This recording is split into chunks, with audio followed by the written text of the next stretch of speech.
That's him right here. There he comes. Yeah.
We're heading out to northwest Oklahoma. It's always a fun time out there, and especially this year, we have a buck that is a 5-year-old this year, a buck we call the Griffin Buck. He's actually a 7x7 this year, and we're gonna go start the chess match, see if we can't get him in front of us.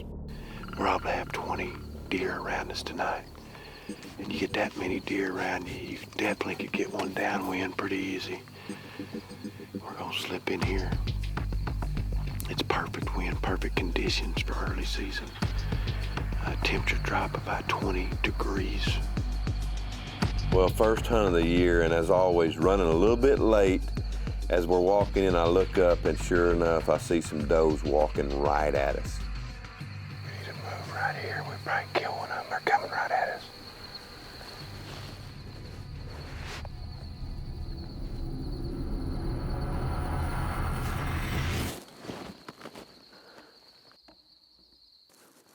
Where?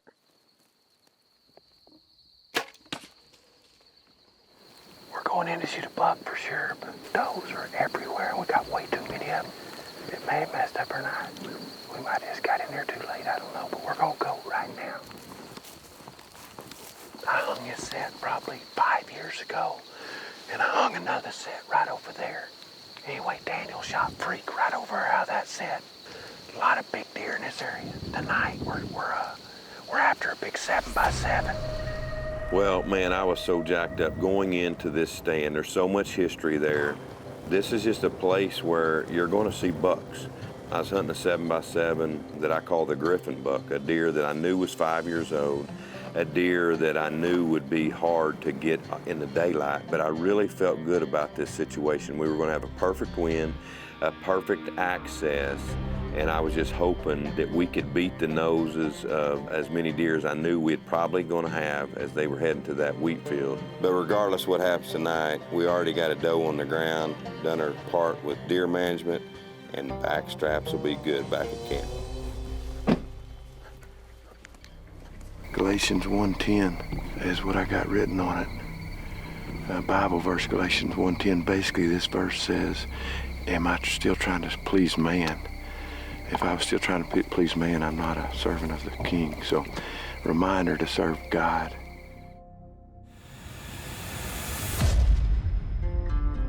Well, tonight I've chose to go to a new farm. The Griffin Buck is just not showing up at daylight. I don't want to put any additional pressure there, so I'm going to go over this brand new farm. We got an observation stand that we hung. I don't want to go in too deep, and we'll just see what we can see, and hopefully we can spot a big deer tonight.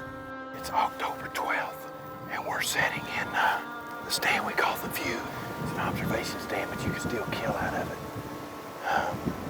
We literally got alfalfa probably 300 yards, 325 yards away. Seen a big buck out on it. The problem is we don't have the alfalfa. This ranch is unbelievable, got big bucks on it. But we just got it late, we just got one stand hung on it. My goal is just to learn as much as we can and be ready for when it's right. My view tonight is right now is a bunch of dang Angus, and I don't like it.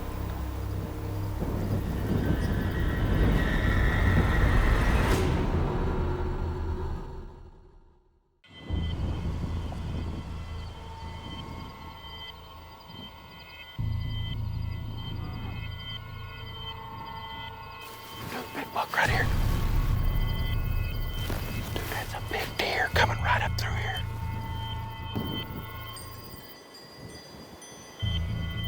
That deer's, I think, north of 170. Big white deer. If he's got good pores, and if he's what I think he is, he's up there. Well, seeing that buck run across there is exactly what I love about observation trees. Observation trees, a lot of times you can actually shoot big deer, but many times you see big deer and they have no idea you're there. And, you know, then you can start the chess match. You can move your stand, whatever it is. So that's what we'll do. You know, we got a piece to the puzzle. We know there's a big buck, and we'll inch your way in. But this is what I love, is finding these suckers and playing the game, and hopefully we can get some bucks down. By the way, a good friend of mine just smoked his target buck in Oklahoma.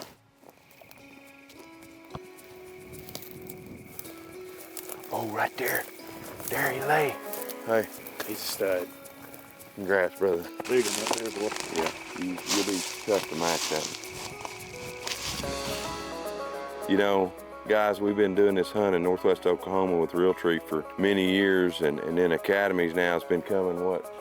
Probably 4 or 5 years. 4 or 5 years they've been coming. And Easton, last year he did on the first day. Last year was a good buck, but guys, this Point is, of a lifetime. yeah, it really is. 8 point of a lifetime. He's 160s. He's gonna probably be at least that as an 8, guys. I mean, they say we hunt for the fellowship and all that. Tonight, I say baloney. We hunt for them bones right there. No, we do it for all of it, but I'm gonna tell you right now, it don't get no better than that. It really don't.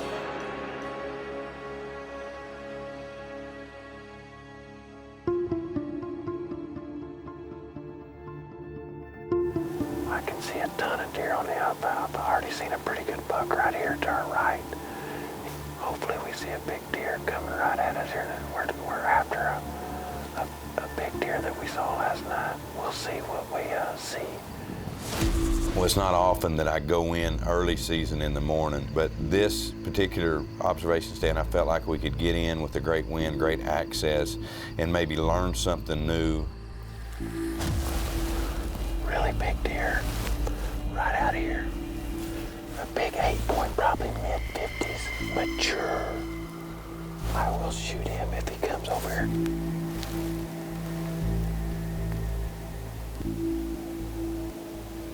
I lost him. He heard it.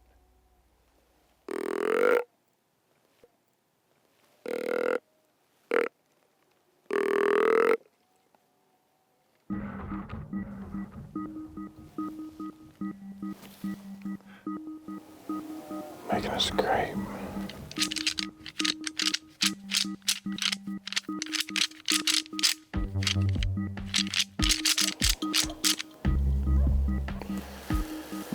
Well, dang it. Dang cows, dude, they're killing us. Literally, I've called in 20 head of cows right here. You just don't get chances like that all the time. And when you do, and you don't get it done, it sucks. Man, that's a big 8 point. Stud 5-year-old plus right there. Just a great deer.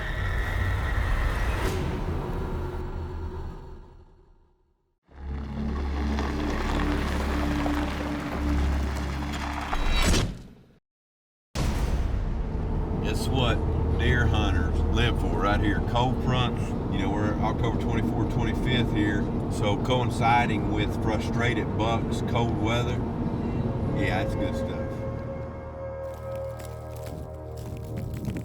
Well, guys, it's January 15th. No, it's not January 15th. It's October 24th in Oklahoma. And we got a blizzard. Cold front come in. Snowing sideways. We're gonna see a lot of deer. We're gonna get wet and it's cold. We already got a couple deer right here, but wheat field about a half a mile to the south. We're probably see some pretty good bucks. We're after one particular deer, maybe 2 deer. But beautiful out here in northwestern Oklahoma.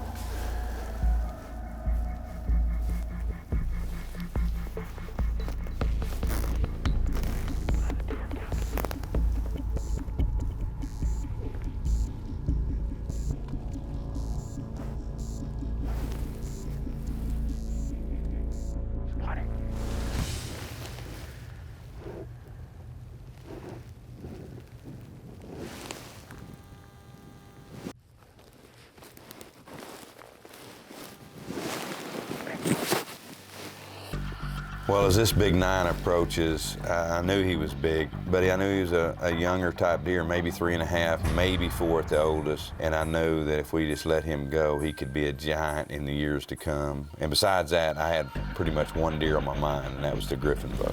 Looks like he's a 4-year-old. I'm gonna let him go, but he's big. Well, as I sat there in the snow falling, the wind blowing, the coolness of this night, and seeing all the deer that we were seeing, it was just a really unreal night. It was just a typical God's great outdoors at its best, and something I knew that you don't get a lot, especially in Oklahoma on October 24th. It was already a special night.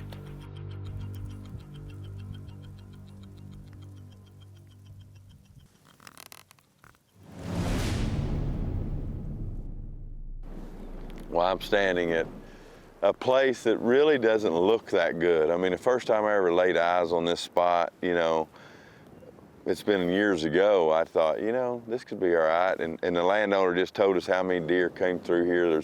There's wheat back that way, and there's just sage and all this bedding back here, and we call it the horseshoe.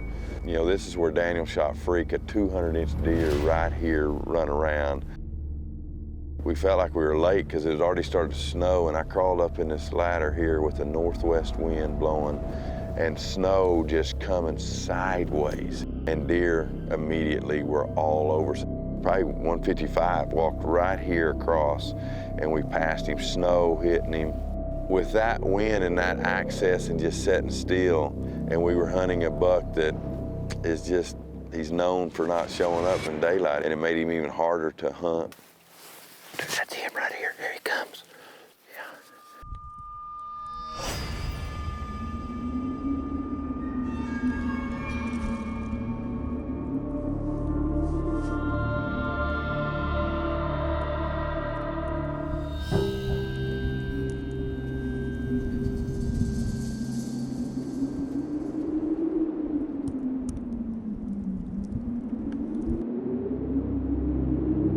Don't come right around this tree. I guarantee that's him. Yeah.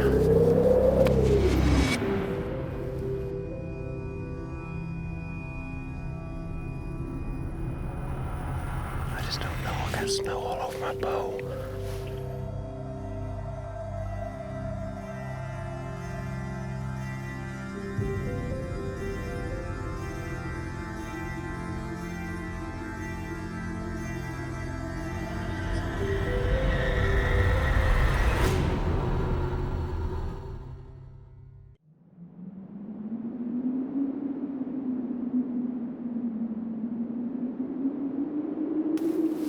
Dude, that's him right here. Here he comes. Yeah.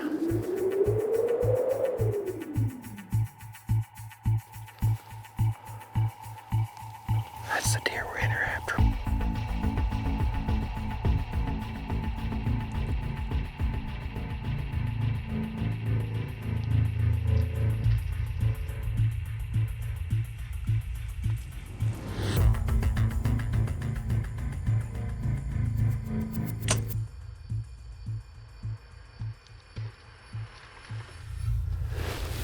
I have no idea if I even hit him, do you? 50 yards in the snow. I just didn't want to take that shot. I had to.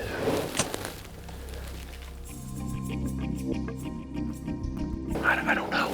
I still don't know. It sounded like I either hit him or hit that log.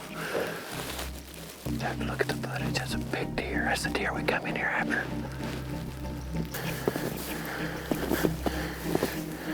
Yeah. Pretty safe to say that that deer will be okay. The air 100% shows backstrap. The footage is showing backstrap. We're gonna watch and make sure he shows back up on camera, but from my experience, he's not hurt whatsoever. And I'm gonna tell you, you know, I'm the hardest on myself as anybody, but I mean, all I know to do right now is I'm not gonna sit here and feel sorry for myself. I'm gonna keep getting it. I love this game, but this feeling I got right now ain't no good. Man, I just didn't bury the pin. As I look back, it's gotta be what it was. I must have just, it's a long shot, so, you know, obviously the deer's not gonna look that big down here in that pin, and I think I just didn't pick a spot low, because if the deer don't move, I just smoke him right through the body.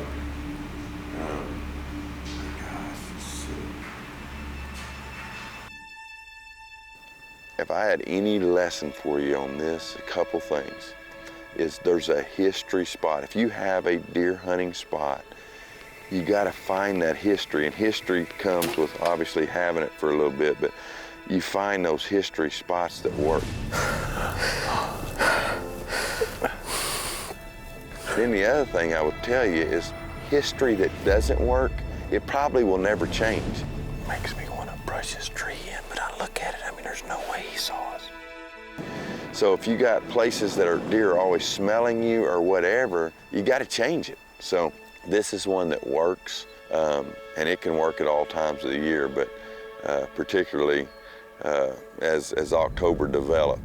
Backstrap is what I'm calling now. I actually don't even think I backstrapped him. I just barely nicked him, basically. But anyway, the deer's on camera. He's fine. And tonight we have fairly good pressure on the barometer. But the other thing that's not in our favor is we put a little pressure on that place now. Well, hey guys, welcome to this week's Walk by Faith, and today I want to dive into Romans 5:8 in the New Testament. It says, "But God shows His love for us in that while we were still sinners, Christ died for us." This is a picture unbelievable. So we need to look at Christ on the cross, and in a sense, we put Him there. We hung Him on that cross. We mocked Him. We scourged Him. We did all that. And more than that, the depth of this, the blood of Christ, He took on God's wrath. Because we know that sin, God is a just God, and sin has to be paid for. And the only way that could be done is by Jesus Christ without blemish on the cross for you and I's sins. If you don't know Christ and if you don't have that assurance, make sure and put your trust in Him. Ask Him to be Lord of your life. Let Him know that you know you're a sinner. Ask Him to save you today before it's too late. Guys, I'm Jeff Danker, and remember, as we always say, shoot by sight, walk by faith.